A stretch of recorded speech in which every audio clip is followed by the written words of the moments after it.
The first time I tried to take my motorcycle out on the tail of the dragon, I didn't get too far. You see, the road, if you're not familiar, sits on the North Carolina and Tennessee border. It's an 11-mile stretch of Route 129. On those 11 miles, there are 318 curves. As you might imagine, adrenaline-charged bikers love it. And I thought I would love it too. But when I got up there as a newbie rider, I took one look at those curves and I turned right around. I was mad at myself, but I was also going through a transition in life. You see, 2 years earlier, I was fired from my job.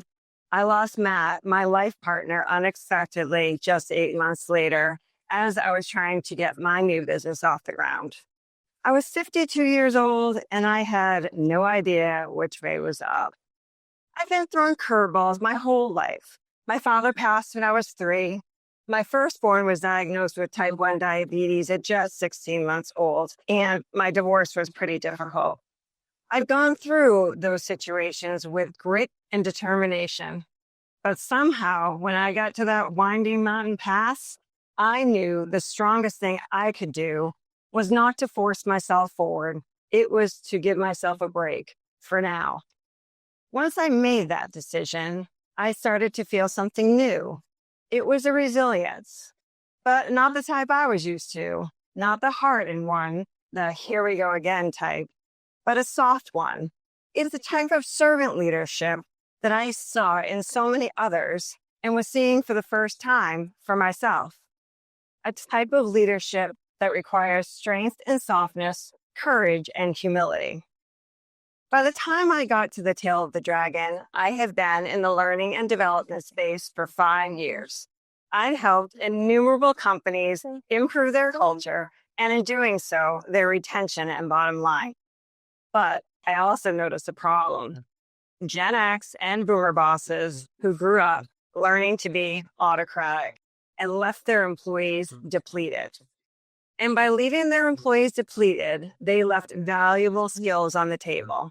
Skills like fresh eyes on the world, fearlessness in implementing new technologies, and of course, fluency in GIFs, memes, and emojis that brought much needed humor and lightness to the workplace. And I started to wonder if maybe that softness and resiliency I felt staring down the tail of the dragon was the kind of leadership that was missing in the workplace. The kind that prioritizes empathy over demand. The kind that says, and a lot of people my age hate to hear this, when you get the promotion, you get to serve. And your bottom line, your employees' morale, and your company standing in the marketplace all reap the benefits. So today, I want to talk with you about how to be a servant leader. Because real change will only happen when you, the next generation to occupy the C-suite, are willing to try something new. So in 2019, the year before the world as we knew it changed, I was crushing sales at work.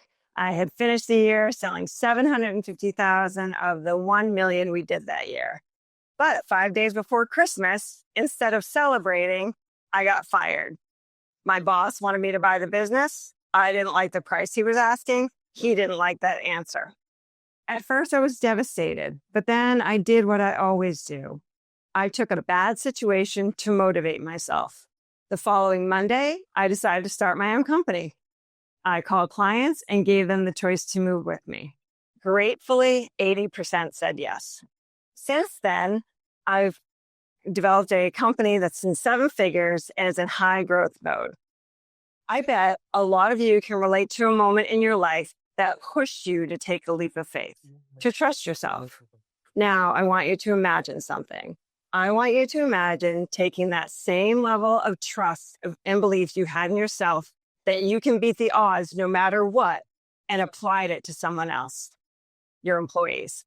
Now, that may be uncomfortable, but think about it. If you don't trust your employees to take a leap of faith, how will they trust themselves? And by the way, I'm not talking about trusting that they won't make mistakes. I'm talking about trusting that they will make mistakes. Go with me here. We've all heard it a million times. Fail hard, fail fast. As a servant leader, you are your employee's safety net. You're there to catch them when they fail. And they will fail because they're experimenting, thinking creatively, and testing solutions fearlessly. You'll pick them up, dust them off, and get them back on the saddle. Trust yourself to hire well. Trust your employees to do their jobs. And when they fail, again, not if, but when, just help them get back up.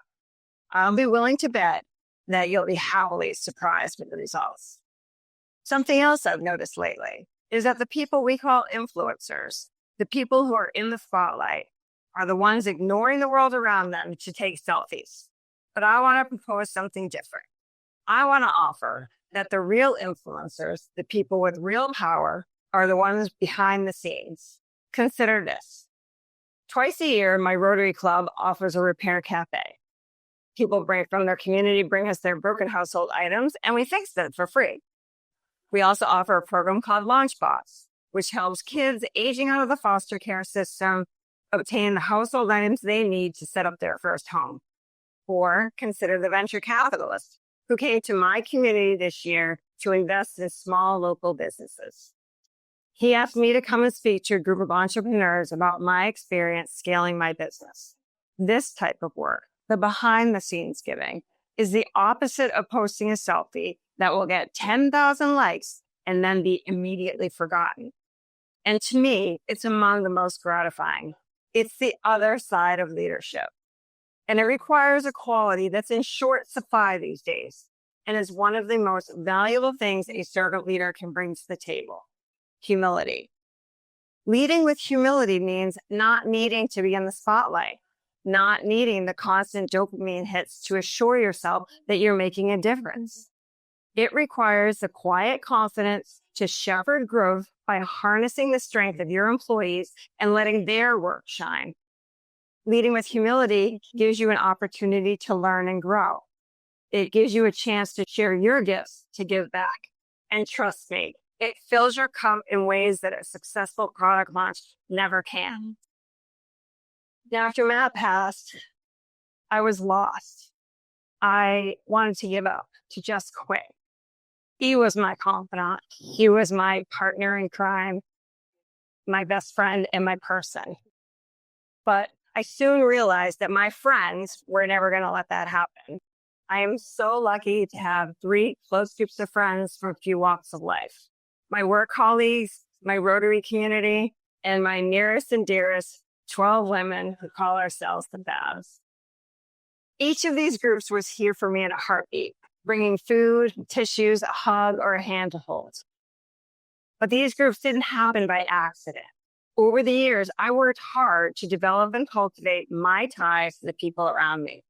I went to events. I organized my own. I get up to meet people in person when I really, and I mean really, wanted to stay on the couch all day. We're not going back to the pre-COVID workplace. We won't see full-time in-office positions become the norm again. But that doesn't mean we need to lose the most important thing we have as humans: our community.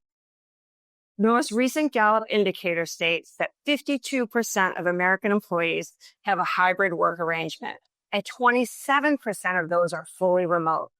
Most people say they won't go back to a full-time in-office position again. And there's a good reason for that.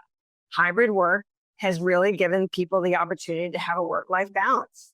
Most people say they're more productive, but there are downsides. A Pew Research Survey Center study states that 49% of the respondents who work fully remote or hybrid feel less connected to their colleagues. And 34% of them say the arrangement has hurt their chances for mentorship. Luckily, servant leadership has the ability to reverse those numbers, because how you get people to show up at an online meeting, in person, or a work event is by laying the foundation that makes them feel valued, welcome, and part of a team. And how do you do that? By supporting them, nurturing them, and getting out of their way.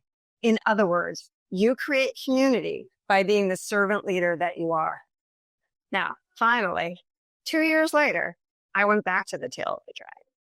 I had set myself on a course. I knew I was going back on that road, and I wanted to give myself the chance that I deserved. So I took classes.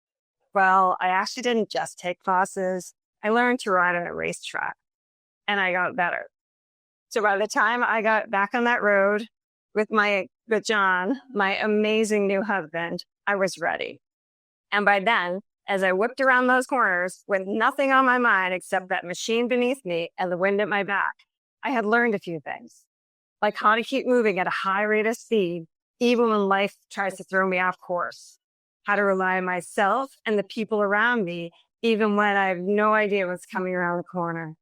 And finally, how to find resilience in trust, humility, and community, the superpowers of being a servant leader. Thank you.